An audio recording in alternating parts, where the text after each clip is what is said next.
오늘 주신 하나님의 말씀 함께 보시겠습니다. 오늘 저희들에게 주신 하나님의 말씀 마태복음 23장 13절로 15절까지 말씀을 통해서 너희에게 화 있으리라 라는 제목으로 하나님께서 주시는 말씀을 함께 보시겠습니다. 우리 예수님께서 우리에게 많은 축복도 해주시지만 많은 또 경고를 통해서 하나님의 일을 설명해 주고 있습니다. 그래서 오늘은 너희에게 화 있으리라, 우리를 돌아보는 시간 되기를 간절히 원합니다. 13절에 보시면은 그러나 위선자인 서기관들과 바리새인들아 너희에게는 화가 있으리라. 이는 너희가 사람들에게 천국을 닫아버려서 너희 자신도 들어가지 않고 들어가려고 하는 사람들도 들어가지 못하게 하기 때문이라.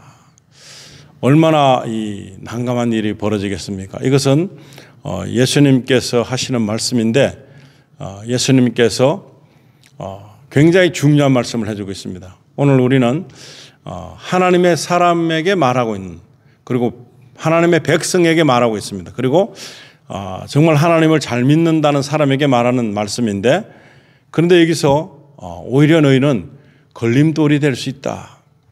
그리고 너희가 어쩌면은 하나님의 뜻을 어그러치는 일을 하기 위해서 일을 하고 있는 것들이 정말 잘못되었다. 그래서 화가 있다.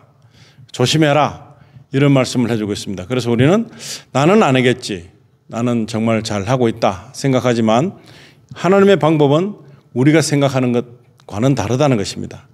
위선자인 서기관들과 바리새인들아, 이 사람들은, 서기관과 바리새인들은 성경 연구가 뿐만 아니고 절실하게 진실하게 믿는다고 하는 사람들인데, 그런 사람들에게 이렇게 말씀을 하는 것입니다. 그래서 안 믿는 사람보다 더 심각한 경고를 주고 계신데, 너희가 사람들에게 천국을 닫아버려서 너희 자신도 들어가지 않고 들어가려고 하는 사람들도 들어가지 못하게 하기 때문이다. 이유를 말씀해 주고 있습니다.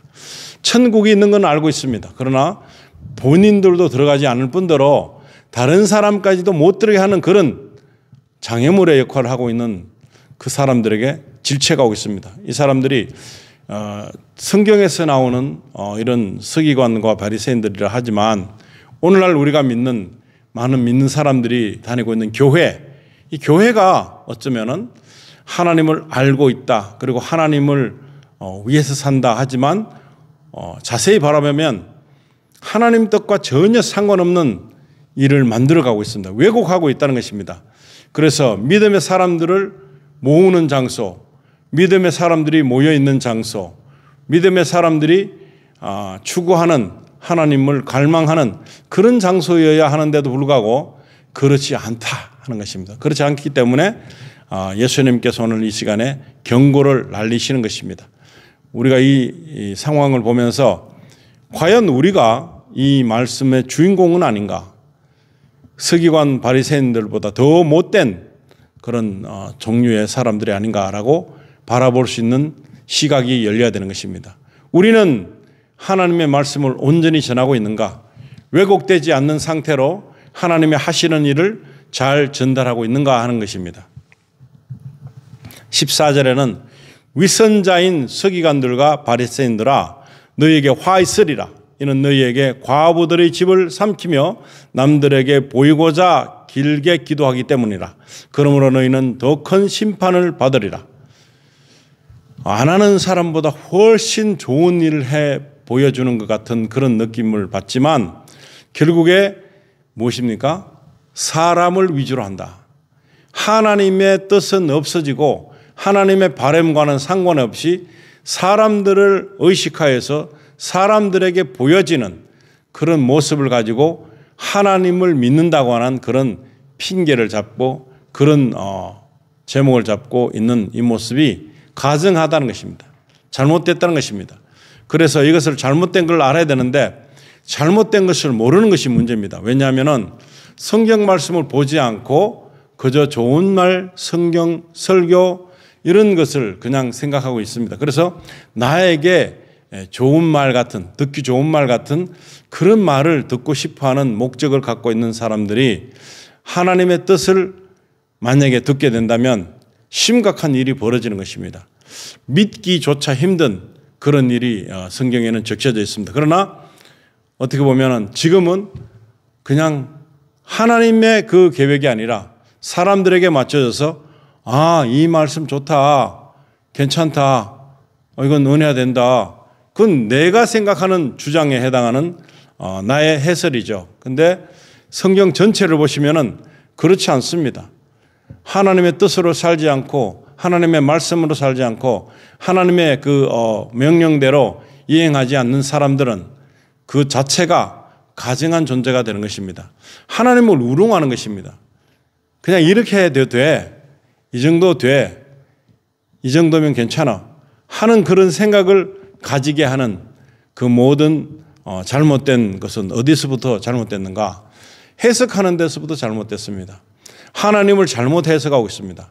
하나님은 긍휼이십니다. 그러나 하나님의 말씀을 지키지 않고 따르지 않을 때는 무서운 심판이신 것입니다. 너희는 더 큰 심판을 받는다. 그냥 일반인이 몰라가지고 받는 심판하고 알면서 이렇게 받는 심판은 더 심각한 위기를 초래하게 된다는 것입니다. 그런데 많은 사람들에게 괜찮다고 믿게 하는 그런 미혹의 영들이, 미혹의 설교자가 그렇게 만들고 있습니다. 그래서 괜찮다, 아닌 것 같다, 그 삶에서 나오는 것들. 근데 다른 거, 세상 거 다 하면서, 근데 보면 말씀을 세상적으로 적용하기 때문에 하나님의 말씀은 하나님의 말씀이 아니라 내 바람대로 가고 있다. 그래서 나는 괜찮다, 다 괜찮아질 거다 하는 그런 어떻게 보면 바람이긴 하지만 우리 수준에서의 바람이 되는 것입니다. 하나님께서는 우리가 실족되기를 원치 않습니다. 그러나 하나님의 백성 또한 실족받기를 원치 않습니다. 그런데 하나님의 백성들을 이끄는 많은 사람들도 괜찮은 것처럼, 다 된 것처럼 그렇게 구별 없이 사는 사람들이 많이 있는데 이것을 가르쳐 줘야 되는 것입니다. 이것을 성경은 가르치고 있는데 그걸 위해서 하면은 욕을 얻어먹을 수 있습니다. 다 된다는데, 사람들은 다 된다는데 왜 안 되는가? 왜 잘못인가? 이렇게 생각하는 경향이 굉장히 많습니다. 그러면 마귀들이 틈을 타서 잘 됐다, 밥이다, 나의 밥이다, 나의 장난감이다, 그렇게 생각하고 마귀들의 종이 되어서 열심히 하는데 그냥 열심히대로 놔두면 지옥의 일을 하고 있다는 것입니다. 지옥의 일을 하고 있고 하나님의 뜻과는 아무 상관없는 일을 하기 위해서 매번 분주하다는 것입니다. 차라리 가만히 있든가, 움직이면 움직일수록 내 뜻대로 갈 때는 죄라는 것입니다. 모든 것이 죄입니다. 그런데 그것을 괜찮다고, 괜찮다, 위로받는 말씀만 좋아지고 책망하는 말씀은 안 듣고 싶어집니다. 성경에는 책망하는 것이 거의 다 90%입니다. 잘못되고 가고 있는 것을 잘못 인도받지 않게 하기 위해서 성경에서 나오는 책망은 무지막지하게 많습니다. 그런데 그것은 관심이 없어요. 그건 하나님 사랑이시고 다 용서해 주시고 다 될 거다. 근데 모세도 압니다. 그때 그 구약시대 때 생명록에 자기 이름이 기록된 것을 알고 있습니다. 그런데 그 생명록에 자기 이름을 지워달라고 말합니다. 지워달라, 없애달라. 그런데 그 생명록에서 지워질 수도 있다는 것입니다.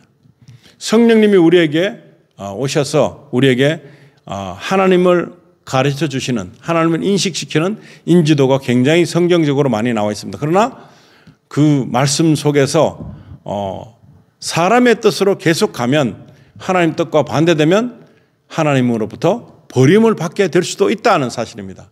생명록에서 지워질 수도 있다는 것입니다. 그런데 그것을 인정하고 싶지 않는 것입니다.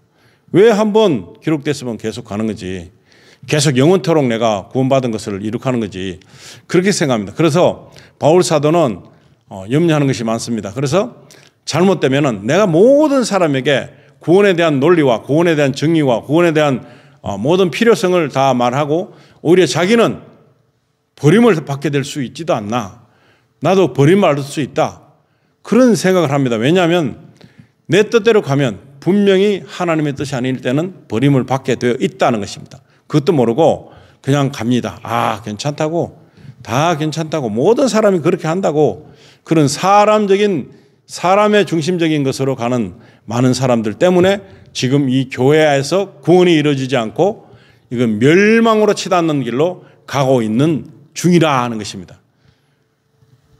누구든지 교회에 가면 구원받는다고 생각합니다. 교회 가면 구원받는 게 아닙니다. 예수 그리스도를 믿어야 되고 예수 그리스도 계명을 지켜야 되고 예수 그리스도께서 하시는 뜻대로 살아가야 됩니다. 하나님의 뜻을 이루어내는 사람만이 하나님께서 주시는 구원을 누릴 수 있고 지킬 수 있게 된다 하는 것입니다. 그런데 여기서 책망받는 이 사람들은 너희들이 과부들의 집을 삼키며 남들에게 보이고자 길게 기도하기 때문이다 라고 말합니다. 이들이 왜 과부들의 집을 삼킨다고 말할까요? 그냥 자신의 부유함을 위해서 뜯어내는 것입니다. 어려운 사람들이 더 많이 마음의 문을 열고 모든 것을 흡족하게 그렇게 헌물하고 헌신하고 합니다. 그런데 정말 보면 우리 믿음의 사람들이 믿음이 아닌 것을 쫓아가는 사람들을 우리는 보면 알 수 있습니다. 성령님의 인도하심으로 보게 되면 저건 아니다. 저것까지는 아닌 것 같다. 어떻게 보면 비슷한 것 같지만 아닌 것들이 많이 있습니다. 그래서 우리가 여기에 노출되었습니다. 그래서 우리도 아닌 것을 위해서 애쓰고 힘쓸 필요가 없다는 것입니다. 하나님의 뜻을 따라서 천국 같은 삶을 살게 되려면 천국인이 되어야 되고 천국인이 되려면 하나님의 법대로 의를 위해서 사는 것입니다. 그래서 우리가 성경적인 말씀을 그건 안 지켜도 돼 할 필요가 뭐 있나. 근데 성경에 나오는 것은 많은 믿음의 백성들이 무엇 때문에 힘들어할까요? 하나님의 뜻을 쫓아가다 보니까 힘들어지는 것입니다. 하나님의 뜻을 쫓아가고 싶지 않아지면 그때부터 무지하게 쉬워집니다. 아무것도 안 해도 되고 아무것도 생각할 필요가 없고 염려도 없고 그리고 하나님의 뜻이 뭔지도 알 필요가 없는 것입니다. 그런데 말씀은 어떻게 말합니까? 내가 잘못된 것을 지적해 주는 것으로 이 말씀들이 지속적으로 연결되어 있습니다. 그것을 어떻게 보면 왜 이렇게 못살게 굴지? 힘들게 하지? 그런 생각입니다. 그런데 구별될 수 있는 것은 우리를 통해서 구분함을 가져올 때만 구별되는 것입니다. 그러지 않으면 우리는 위선자인 것입니다. 이것도 되고 저것도 되고 다 되고 지금 만연합니다. 종교다원주의로 인해서 많은 사람들이 다 구원 특별히 있나 그냥 대충 믿으면 되지. 그리고 모든 것에 구원이 있어. 이렇게 생각하도록 만드는 유혹, 미혹의 영이 우리에게 이미 점령하고자 덤비고 있다는 사실입니다. 마지막 절에는 15절에 위선자인 서기관들과 바리새인들아 너희에게 화 있으리라 이는 너희가 한 사람의 계종자를 얻으려고 바다와 육지를 두루 다니다가 얻고 나면 그를 너희보다 2배나 더 악한 지옥의 자식으로 만들기 때문이라. 아멘. 한 번 믿게 됐을 때 믿는 것에 대해서 굉장히 신중하게 생각하고 믿는 것에 대해서 굉장히 소개를 많이 하고 전도 많이 하고 여러 가지 합니다. 양육할 때 어느 일부만 가르치는 것입니다. 내가 영적인 그런 눌림에서 벗어날 수 있는 방법까지도 마귀를 물리치는 방법까지도 그리고 하나님의 권능을 나타내기까지도 다 이루어져야 되는데 그냥 믿는다 쪽으로 가면 3분의 1도 이루어진 것이 아닙니다. 그냥 믿는다. 그래갖고는 구원이 이루어지지 않습니다. 마음으로 믿는다. 그런데 마음으로 믿는 걸 어떻게 증명할 수 있느냐? 행동으로 그것이 나와야 되고 믿음의 그 행동은 정말 제자들이나 선지자들이나 많은 믿음의 사람들이 왜 몸부림쳤습니까? 왜 그 모든 수모를 덮어쓰고 그것을 지키려고 했습니까? 심지어 생명도 버리고 지키려고 했던 것은 무엇입니까? 신앙의 자존심이라는 것입니다. 신앙의 자존심. 신앙의 자존심은 성경 말씀에 나오는 대로 해도 되고 안 해도 되고 선택의 여지가 있는 것이 아니라 안 되는 것은 안 된다. 그리고 하나님께서 기뻐하지 않는 일은 무조건 하면 안 된다. 이렇게 생각하는 그것으로 말미암아 행동으로 나와지고 삶이 펼쳐질 때 가능한 것입니다. 그러지 않으면 그냥 안 믿는 사람이나 별반 다름이 없죠. 그런데 믿는다고 하니까 죄라는 것입니다. 그래서 여기서 많은 사람들에게 믿어야 된다 하지만 그 온전히 믿는 것에 대한 결정적인 어떤 선택을 하는 데 있어서 완벽하지 못하다 하는 것입니다. 교회만 오면 다 되는 것처럼 생각하지만 그 뒤에 말씀으로 인한 어떤 내가 삶 가운데서 일어나는 변화가 무엇입니까? 내가 말씀 때문에 내가 고민해 봐야 됩니다. 예전하고 삶이 틀리고 그리고 지금은 말씀으로 고민해야 되는데 이걸 할까 말까 아니면 이걸 어떻게 하지? 이런 것이 선명하지 않습니다. 그러나 하나님의 말씀을 알고 나면 어떻게 될까요? 선명해지는 것입니다. 말씀을 알아가면 알아갈수록 선명해지는 것입니다. 나의 변화인 것입니다. 믿음에 따른 나의 변화가 뒤따를 때에 이 성경이 나에게 이루어지는 것입니다. 그러지 않을 때는 나의 삶이 바뀌지 않고 나의 삶이 여전히 안 믿는 불신자의 모습일 때와 똑같다면 이것은 나는 아직까지 구원받은 것이 아니라 구원으로 가지도 못했다는 것입니다. 그래서 구원이 이루어지려면 말씀 속에서 내가 결정하고 결단해야 되는 것이 있는데 이것을 할 수 있는 자제력을 가지고 내 의지력을 가지고 내가 이겨낼 때 이게 가능한 것입니다. 그때 이후에 하나님께서 우리에게 지시하시는 많은 것들이 있습니다. 그전에는 맡길 수가 없습니다. 뭘 두고 맡길 수가 있겠습니까? 뭐 때문에 그것을 할 수 있다고 일거리를 줄 수 있겠습니까? 없다는 것입니다. 그래서 우리에게 있는 이 잘못된 것 때문에 내가 타인을 실족시킨 경우도 많다는 것입니다. 내가 실족시킬 수 있는 것은 내가 완벽하지 못하게 내가 의지력을 가지고 있지 않기 때문에 다 괜찮다. 자, 좋은 게 좋은 거라고 하고 있는 이 상태로 끌고 가기 때문에 나도 변화 못 받고 타인들도 변화 못 받고 그저 이래 갖고는 지옥의 자식으로 만드는 그 일만 행해왔다는 사실을 고백하게 됩니다. 이 비참한 일입니다. 그런데 이 비참한 것을 모르고 있을 때 우리는 실패했다, 낭패자다 하는 그런 결론적인 나의 그 잘못된 것을 회개할 때가 왔는데 그러지 못하고 그냥 그렇게 뭐 어떻게 되겠나 할 수가 있나 하는 그런 생각. 내 자신의 변화를 위해서는 한 번도 노력해보지 못하는 그 모습이 마귀에게 잡혀 먹고 사는 인생이라고 할 수 있습니다. 이제부터는 이 화 있을지다. 화 있으리라. 너에게 화 있으리라 하는 그런 말씀을 들어야 됩니다. 하나님의 음성을 듣고 정말 너에게 화 있으리라. 화가 없다고 생각하고 사니까 문제 없는 것처럼 보이지만 아무리 열심히 해도 하나님의 뜻이 이루어지지 않으면 우리는 화 있으리라 라는 책망을 듣게 됩니다. 나도 화 있으리라 하는 소리 듣는 사람 중에 한 사람이 될 수 있다는 사실을 명심해야 되는 것입니다. 나는 괜찮다. 난 천국 분명 간다. 나의 생각만이지. 예수님 안에서는 화 있을 것이다. 너에게 화가 있으리라 하는 것을 안 듣고 싶어 합니다. 근데 분명히 화 있을 일을 하고서도 화 있으리라 하는 것에 대해서 반항하고 있는 이 모습은 정말로 불신적인 믿음인 것입니다. 오늘날 우리에게 있는 이것이 바로 교회들에게 있는 이 모든 것이 뭐가 잘못됐을까요? 화 있으리라고 하는 그 말씀의 경고를 무시하고 살고 있는 이 모습을 회개하는 그런 순간이 될 줄로 알아야 됩니다. 그래서 우리가 오늘은 화 있으리라. 나에게도 화가 있을 것이다. 조심해야 된다. 지금부터 잘 믿어야 된다. 이런 마음을 다시금 가지는 귀한 시간 되기를 원합니다. 기도하시겠습니다. 너희에게 화 있으리라. 우리는 가정하기 짝이 없는 일을 하고 있습니다. 너무나 하나님과는 뜻이 안 맞는 하나님의 그 계획과는 다른 그런 것을 두고 우리는 고민할 때가 많습니다. 이 시간에도 아버지 하나님 우리가 잘못된 믿음을 가지고 가고 있다면 말씀으로 바로 세워주셔서 이제부터는 잘못된 길을 선택하지 않기를 원합니다. 그저 나의 변화는 저절로 되는 줄만 알고 있는 그런 사람들 앞에서 말씀으로 완전히 우리의 심령이 깨지고 심령이 다시 재정비되고 다시금 화 있을 것인데 모든 사람에게 화가 있을 것이라고 경고를 주는 예수님의 말씀이 오늘 우리에게 임해서 정말 나에게도 화가 있을 수도 있다. 그러니 우리가 다시 우리의 영혼력을 재정비해야 되겠다 하는 믿음을 가지고 이제는 마귀에게도 쫄리지 않고 겁내지 않고 든든한 정의의 병사로서의 일을 감당케 하시고 또 하나님 앞에서도 귀한 하나님의 백성으로 일할 수 있는 그런 믿음의 사람 될 수 있도록 축복해 주시기를 간절히 바라며 우리 주 예수님의 거룩하신 이름으로 기도드리옵나이다. 아멘.